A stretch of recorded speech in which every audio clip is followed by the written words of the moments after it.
Hello students, I am अर्नी मिस। आज मैं आपको अलंकार पढ़ाने जा रही हूँ। अलंकार किसे कहते हैं? अलंकार का शाब्दिक अर्थ होता है आभूषण, अर्थात जिस तरह से आभूषण अर्थात गहना, जिस तरह से गहने किसी स्त्री की शोभा को बढ़ाते हैं, उसी तरह से काव्य में अलंकार जो हैं काव्य की शोभा को बढ़ाते हैं। अर्थात अलंकार की परिभाषा क्या होगी?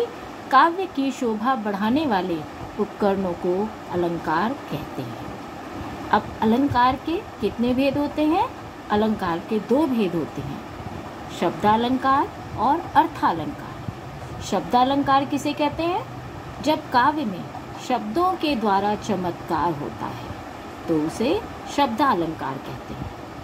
अर्थालंकार, जब काव्य में अर्थ के द्वारा चमत्कार होता है तो उसे अर्थालंकार कहते हैं। अब शब्दालंकार के भेद, शब्दालंकार के कितने भेद होते हैं?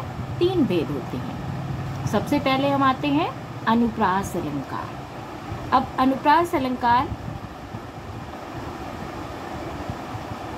में किसी व्यंजन वर्ण की आवृत्ति होती है, अर्थात किसी व्यंजन वर्ण का काव्य में बार बार प्रयोग होता है तो उसे क्या कहते हैं? अनुप्रास अलंकार। अब उदाहरण देखिए, जैसे चारु चंद्र की चंचल किरणें खेल रही थी जलथल में। अब इस उदाहरण में देखिए, चावर्ण चारु में भी आया है, चंद्र में भी आया है, चंचल में भी आया है, और लावर्ण खेल में भी है, जल में भी है और थल में भी है। तो इस उदाहरण में चा और ला वर्ण की आवृत्ति हुई है, अर्थात इन वर्णों का बार बार प्रयोग किया गया है, इसलिए ये क्या है? अनुप्रास अलंकार।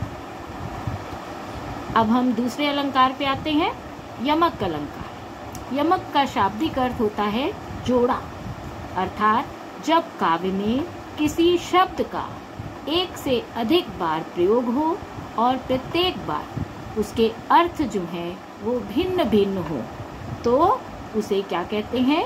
यमक अलंकार। जैसे कनक कनकते 100 गुनी, माँ दत्ता अधिकाए, वा खाए बौराए जग, या पाए बौराए।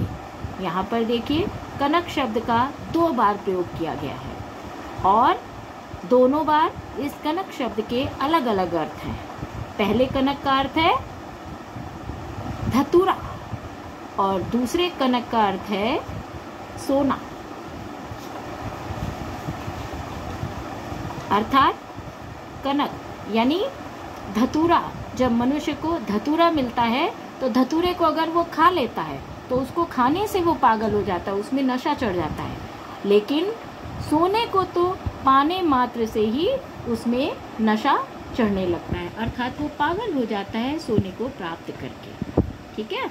अब देखिए, यहीं पे एक क्वेश्चन ये है कि अनुप्रास और यमक अलंकार में अंतर क्या है? दोनों का अंतर, अनुप्रास अलंकार में देखिए वर्णों की आवृत्ति हुई है, जबकि यमक अलंकार में शब्दों की आवृत्ति हुई है। अर्थात अनुप्रास अलंकार में किसी वर्ण का बार बार प्रयोग हुआ है और यमक अलंकार में शब्द का प्रयोग हुआ है बार बार। जैसे कनक शब्द 2 बार आया है इसमें। समझ में आ गया आपको? अब कोई क्वेश्चन अगर किसी को पूछना हो तो वो मुझसे पूछ सकता है। आप मैसेज के थ्रू भी पूछ सकते हैं, मैं आपको फिर से एक्सप्लेन कर दूँगी। Thank you.